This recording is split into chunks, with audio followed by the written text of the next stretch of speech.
Bismillahirrahmanirrahim. Assalamualaikum warahmatullahi wabarakatuh.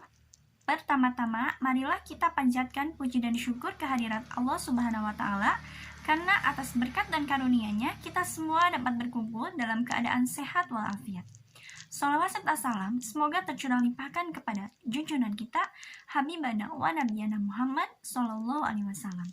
Tak lupa kepada keluarganya, para sahabatnya, dan semoga sampai kepada kita selaku umatnya sampai akhir zaman.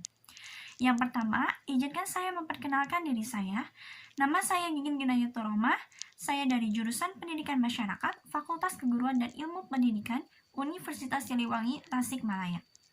Maksud saya di sini untuk memberikan sebuah materi penyuluhan mengenai program keluarga berencana. Dan sebelum memulai kegiatan hari ini, mari kita membacakan basmalah bersama-sama. Bismillahirrahmanirrahim. Nah, adapun materi yang akan saya bahas mengenai program keluarga berencana pada kesempatan kali ini yaitu yang pertama ada sejarah dari keluarga berencana, lalu yang kedua adalah pengertian keluarga berencana, yang ketiga tujuan keluarga berencana, yang keempat kelebihan keluarga berencana. Yang kelima ada peran pemerintah dan masyarakat dalam program KB, lalu yang keenam faktor pendorong masyarakat menggunakan KB, yang ketujuh sasaran program KB, dan yang terakhir yaitu pelaksanaan program KB. Nah, untuk mempersingkat waktu, saya di sini akan menjelaskan materi yang pertama yaitu sejarah dari keluarga berencana. Nah, pelopor gerakan keluarga berencana di Indonesia adalah Perkumpulan Keluarga Berencana di Indonesia atau disingkat PKBI yang didirikan di Jakarta pada tanggal 23 Desember 1957 dan diikuti sebagai badan hukum oleh Departemen Kesehatan tahun 1967 yang bergerak secara silent operation. Nah, usaha keluarga berencana terus meningkat, terutama setelah pidato pemimpin negara pada tanggal 16 Agustus 1967, di mana gerakan keluarga berencana di Indonesia memasuki era peralihan. Struktur organisasi program gerakan keluarga berencana juga mengalami perubahan pada tanggal 17 Oktober 1968. Lalu didirikanlah LKBN, yaitu Lembaga Keluarga Berencana Nasional, sebagai semi pemerintah. Lalu kemudian pada tahun 1970 lembaga ini diganti menjadi BKKBN atau Badan Koordinasi Keluarga Berencana Nasional yang merupakan badan resmi pemerintah dan departemen dan bertanggung jawab penuh terhadap pelaksanaan program keluarga berencana di Indonesia. Nah, lalu yang kedua ada pengertian dari keluarga berencana. Apakah ada yang tahu apa itu keluarga berencana? Nah, saya di sini akan menjelaskan apa itu keluarga berencana. Nah, keluarga berencana adalah suatu usaha untuk menjarangkan atau merencanakan jumlah anak dan jarak kehamilan dengan memakai alat kontrasepsi. Nah, keluarga berencana yaitu membatasi jumlah anak di mana dalam satu keluarga hanya diperbolehkan memiliki 2 atau 3 anak saja. Yang selanjutnya yaitu materi yang ketiga mengenai tujuan dari keluarga berencana. Ada 2 tujuan, yaitu tujuan umum dan juga tujuan khusus. Nah, tujuan umumnya adalah untuk meningkatkan kesejahteraan ibu dan juga anak dalam rangka mewujudkan NKKBS yang menjadi dasar terwujudnya masyarakat yang sejahtera dengan mengendalikan kelahiran sekaligus menjamin terkendalinya pertambahan penduduk. Dan untuk tujuan khusus adalah untuk meningkatkan jumlah penduduk yang menggunakan alat kontrasepsi, menurunnya jumlah angka kelahiran bayi, dan meningkatnya kesehatan keluarga berencana dengan cara penjarangan kelahiran. Nah, lalu materi yang selanjutnya yaitu yang keempat adalah mengenai kelebihan dari keluarga berencana. Nah, kelebihan dari program keluarga berencana di sini antara lain sebagai berikut.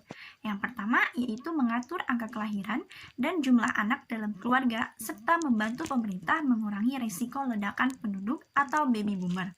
Lalu yang kedua, meningkatkan tingkat kesehatan masyarakat sebab anggaran keuangan keluarga akhirnya bisa digunakan untuk membeli makanan yang lebih berkualitas dan juga bergizi.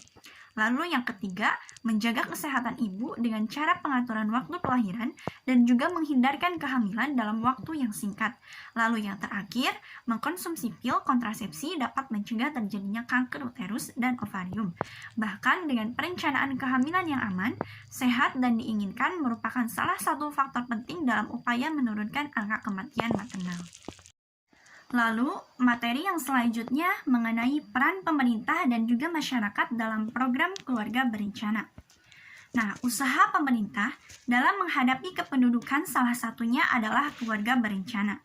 Keluarga yang berkualitas adalah keluarga yang sejahtera, sehat, maju, mandiri, memiliki jumlah anak yang ideal, berwawasan ke depan, bertanggung jawab, dan harmonis.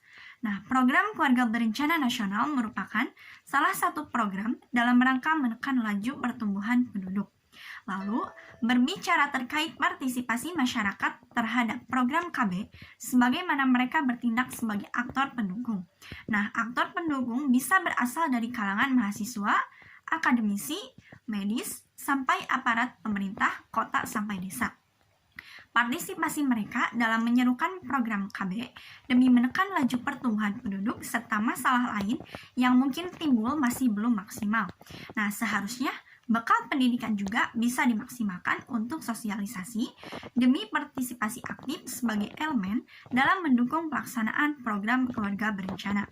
Sedangkan peran yang perlu kita lakukan dalam mendukung peningkatan partisipasi masyarakat dalam program KB diantaranya peran kita dalam mensosialisasikan program KB mulai dari keluarga sendiri sampai tetangga kita, memaksimalkan organisasi masyarakat seperti Karang Taruna dan PKK untuk mendukung sosialisasi KB di masyarakat, dan terakhir, kita perlu membangun jaringan kuat yang mampu berenergi mendukung program KB agar terlaksana dengan efektif dan juga efisien.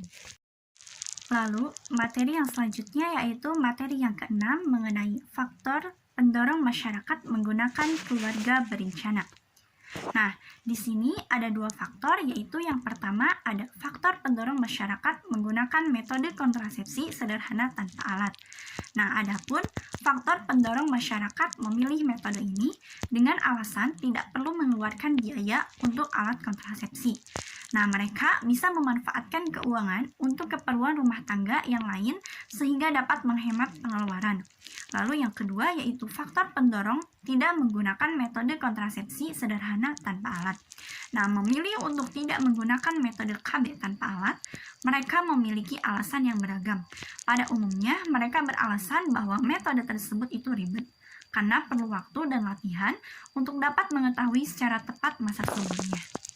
Nah, lalu inilah contoh gambar dari 8 jenis alat kontrasepsi, yaitu yang pertama adalah ada intrauterine devices atau disingkat IUD, lalu ada implant, lalu suntik, ada kondom, dan juga ada metode operatif untuk wanita yang disebut tubektomi, lalu metode operatif untuk pria yang disebut dengan vasektomi, dan kontrasepsi pil, dan yang terakhir ada MAL.